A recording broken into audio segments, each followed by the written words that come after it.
Bonjour, alors maintenant je vous propose une explication d'une notion mathématique qu'on appelle la moyenne, d'accord? Donc c'est quelque chose qui revient régulièrement dans des problèmes, on vous demande de justement calculer une moyenne. Alors une moyenne c'est quoi? Je prends l'exemple par exemple de Martin. Martin, à la première dictée, a eu 7 sur 10. À sa deuxième dictée, Martin a eu 9 sur 10. Alors je vais maintenant rechercher la moyenne de Martin. Première dictée 7 sur 10, deuxième dictée 9 sur 10. Quelle est la note moyenne de Martin, c'est-à-dire le milieu de ses notes? D'accord? Bien ici, c'est pas compliqué, je n'ai que deux données, d'accord? Et le milieu entre 7 et 9, c'est 8. Par conséquent, je pourrais dire que Martin, en dictée, a une moyenne de 8 sur 10. Cela ne veut pas dire qu'il a toujours 8 sur 10, parfois il a moins, parfois il a plus, mais il a plus ou moins, en moyenne, 8 sur 10. Je vais prendre maintenant un autre cas. Imaginons un enfant qui s'appelle Jules. Lundi, il a mangé 3 bonbons. Mardi, il a mangé 5 bonbons.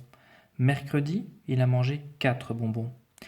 Je vais vous demander maintenant combien de bonbons Jules mange en moyenne. Donc lundi 3, mardi 5, mercredi 4. Alors au niveau mathématique, c'est pas très compliqué. En fait, je vais additionner, d'accord, les trois données que j'ai. 3, 5 et 4. 3 plus 5 plus 4, cela me fait un total de 12. D'accord? Donc sur les 3 jours, Jules a mangé 12 bonbons. Moi, ce que je veux savoir maintenant, c'est combien de bonbons il a mangé en moyenne par jour. D'accord? Par conséquent, je vais prendre 12 divisé en 3, puisque les données que je vous ai données, c'était pour 3 jours, lundi, mardi, mercredi. 12 divisé en 3 est égal à 4. Ça veut dire que Jules a mangé en moyenne 4 bonbons par jour. Alors, on est bien d'accord que lundi, il en a mangé moins, que mardi, il en a mangé plus, que mercredi, il en a mangé pile poil 4, d'accord? Donc, autrement dit, parfois plus, parfois moins, mais en moyenne, il mange 4 bonbons par jour. Alors, c'est également quelque chose que l'on retrouve dans le milieu scolaire, notamment au niveau des classes. Je vais prendre par exemple les classes que nous avons dans l'école au deuxième étage, donc 5e A, 5e B, 6e A, 6e B. Donc j'ai pris des chiffres qui ne correspondent pas à la réalité, mais c'était juste pour que vous puissiez comprendre cette notion. Donc imaginons qu'en 5e A, nous avons 24 enfants. En 5e B, 22 enfants. En 6e A, 24 enfants. Et en 6e B, 18 enfants. Maintenant, je vais vous demander justement, dans notre école, combien d'enfants y a-t-il en moyenne dans une classe? D'accord? Toujours en se limitant aux classes du supérieur pour l'instant. J'ai donc 4 données que je vais additionner. 24 plus 22 plus 24 plus 18. J'avais 4 données à la base, d'accord? Donc 24, 22, 24, 18.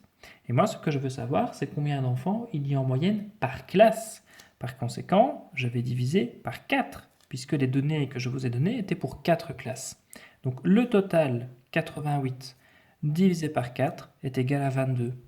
Autrement dit, dans les 4 classes qui sont ici citées, j'ai en moyenne 22 enfants. D'accord?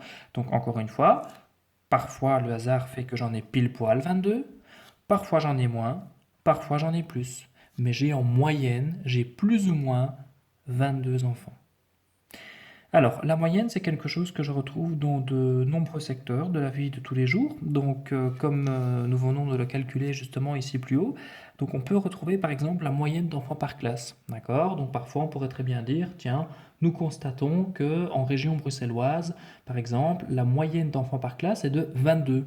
Par contre, dans le Hainaut, la moyenne est de 18. Donc, ça veut dire que dans le Hainaut, les classes ont tendance à être plus petites qu'en région bruxelloise. C'est un exemple que je viens de citer comme ça au hasard. D'accord? Donc encore une fois, ça ne veut pas dire que dans toutes les classes à Bruxelles, il y a 22 enfants et que dans toutes les classes dans le Hainaut, il y a 18 enfants. Pas du tout. C'est une moyenne, donc parfois plus, parfois moins, mais il y a plus ou moins 22 enfants par classe à Bruxelles et 18 dans le Hainaut. Et on peut comme ça parfois tirer des conclusions. Alors, on peut également parler des moyennes de température, donc ce qui permet justement de voir si le climat a tendance à se réchauffer ou justement à refroidir, d'accord? Donc dans ce cas-là, par exemple, si je vous demande de calculer la température moyenne de la semaine, je vais additionner la température de chaque jour, diviser par 7 puisque j'ai 7 jours, et j'aurai la température moyenne.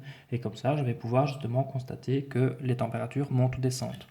J'ai aussi bien entendu la moyenne des points, ça c'est quelque chose que vous avez d'office dans votre bulletin.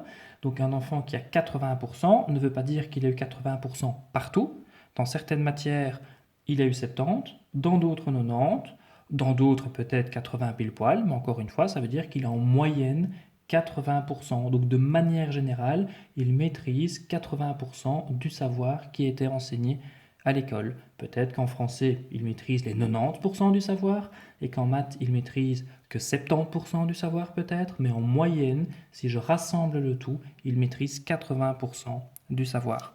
Et je retrouve également cela dans le prix de quelque chose. Si maintenant je veux parler par exemple au niveau de l'immobilier par exemple, si je vous dis qu'un appartement moyen à Braine-l'Alleud, donc un appartement 2 chambres, j'invente que le prix est de 200 000 euros. Pareil, il y a parfois des appartements moins chers et parfois plus chers, mais je sais qu'en moyenne, un appartement 2 chambres à Braine-l'Alleud, par exemple, coûte 200 000 euros. Par contre, si je fais une moyenne à Uccle, je pourrais très bien constater que l'appartement 2 chambres fait en moyenne, j'invente, 250 000 euros. Autrement dit, je pourrais tirer la conclusion que les appartements ont tendance à être plus chers à Uccle qu'à Braine-l'Alleud. Encore une fois, c'est un exemple qui n'est pas du tout fiable, j'ai pris des chiffres au hasard, d'accord? Mais le fait de tirer une moyenne ne veut pas dire de nouveau que tous les appartements 2 chambres à Uccle coûtent 250 000. Certains seront plus chers, d'autres moins chers, mais en moyenne, l'appartement à Uccle 2 chambres coûte 250 000 euros. Donc on tire comme ça plein de conclusions qui permettent parfois de mieux comprendre certaines choses. Et évidemment, je retrouve ça encore dans plein d'autres situations que je ne pourrais pas vous citer parce qu'elles sont vraiment très nombreuses. Voilà, place aux exercices maintenant. À bientôt!